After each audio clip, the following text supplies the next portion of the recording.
Hello students, welcome to my channel. Today we are going to learn Standard 10th Political Science Chapter 1 Working of the Constitution Part 3. In the second part of a chapter we have learned about the social justice and equality.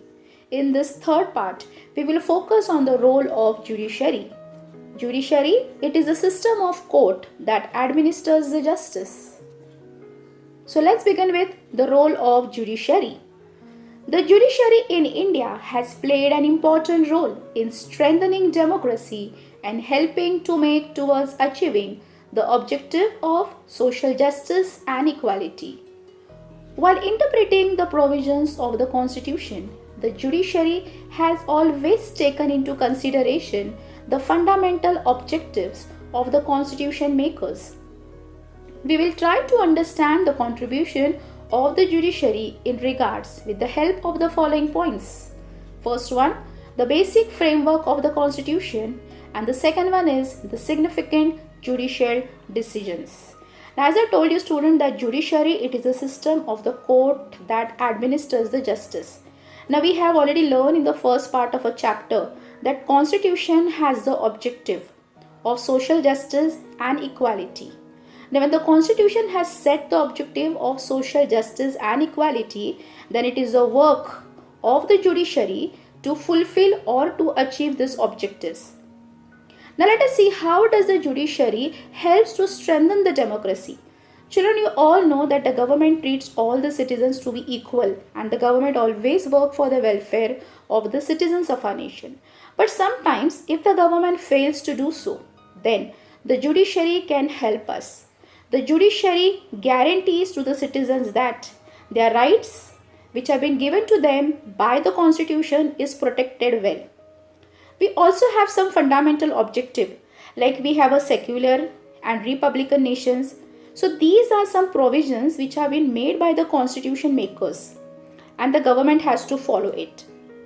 The court interprets, that is the court checks the government policies, that are they working in accordance to the Constitution. The judiciary, that is the Supreme Court, cannot interfere into the matters of the government, but at the same time it checks that the Constitution is guarded well and the government is following all the provisions which have been put forth by the Constitution. So now let us learn about what is the basic framework of the Constitution. Basic structure of the Constitution. The Constitution is dynamic. It is a living document. The Constitution has to change according to the changing conditions, and the Parliament has a power to make those changes. The judiciary has accepted this power of the Parliament to make changes in the Constitution, but at the same time specified the limitations on this power. The judiciary has taken a stand that a Parliament, while amending the Constitution, cannot alter the basic structure of the Constitution. Now we have already learned that many amendments or many changes has taken into some part of our constitutions.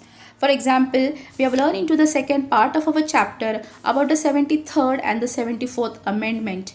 And according to the 73rd and 74th amendment, we have also learned that according to this amendment, nearly 33% of reservation of seats were given for the women in the local self-governing institution. So this is an example of an amendment or the changes which was been brought in the Constitution.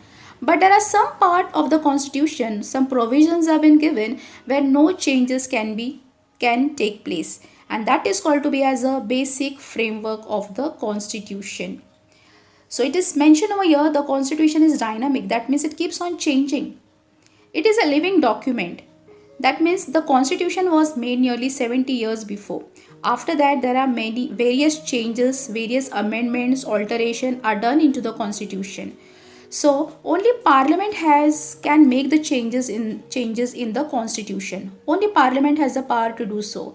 So when Parliament has the power to make the changes in the Constitution, and at the same time the judiciary means the system of the courts like the Supreme Court, the High Court, they interpret and applies the law, and they also checks the changes which have been made by the Parliament.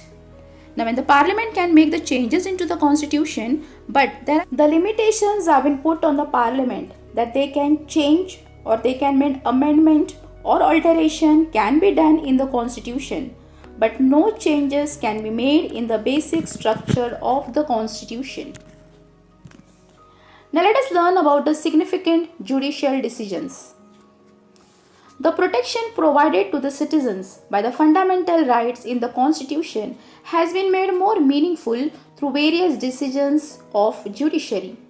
Some of the important subjects on which the court has given judgments includes rights of children, protection of human rights, protection of honor and dignity of women, individual freedom, and the tribal empowerment. These efforts have made the political process in India more mature.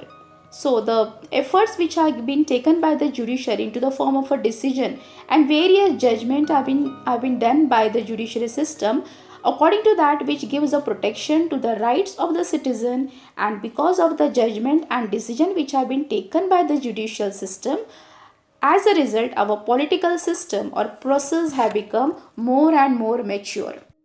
Please understand, the basic structure of the constitution generally includes following provision. By the time we all know what a basic structure of our constitution is, now let us see what are the provisions which have been made in the basic structure of the constitution. First one is republican and democratic form of government. Republican because the head of our nation, that is the president of our nation, is been elected by elections. And also it is a democratic form of a government where all the citizens are treated to be equally, and government is made for the people, of the people, and by the people. So this provision tells it's a republican democratic form of a government. This is a basic structure of the constitution where no alteration or no amendment can be made. Second one is the federal structure of the constitution. It means the powers in our nation is been divided into the union government, the state government, and the local government. So the federal structure of the constitution, no changes can be made because this is a provision which has been made in the basic structure of our constitution. Next one, promotion of unity and integrity of the nation. That is, encouragement should be given for more and more unity amongst the citizens of our nation, and everyone into our nation should be treated equally. Next one, sovereignty of the nation. That means the people of a nation can take the decision on their own. That means we are not dependent upon the other external power or for other nation for the purpose of taking the decision for our nations. And no nation can interfere into the matters of our nation. So our nation is a sovereign nation. So this is also one of the basic framework of our constitution. Next one, secularism and supremacy of the constitution. Secularism means here all the religions are treated to be equally, and supremacy of the constitution means in India the most supreme power is given to the constitution. That is, the most supreme power is of the constitution, and everyone into a nation, right from the common citizen to the head of a nation, should follow the constitution. This is important to understand. Democracy requires good governance or best governing practices. Following are the features of good governance. The first feature is accountable, responsible government. Accountable, it means the government is answerable to the citizens. And also, the government has to work responsibly for the benefit of the citizens of a nation. Effective and efficient government. The government should work efficiently to bring about the effective development and welfare program for the citizens of our nation. Responsive government. If the citizens have any doubt or any questions, then the government has to give a response to the citizens. Transparency in working of the government. No secrecy factor should be there in the working of the government. Just an all-inclusive development. That means the fair and equal opportunity should be given to everyone into the nation. The sixth feature of the good governance is people's participation in the governing and decision-making process. So people can participate in the governing and decision-making process by giving their opinions and their suggestions that would be beneficial for the nation. So student, this is the end of the first chapter of working of the constitution. In the next chapter, we will study the election process in India. Thank you, students.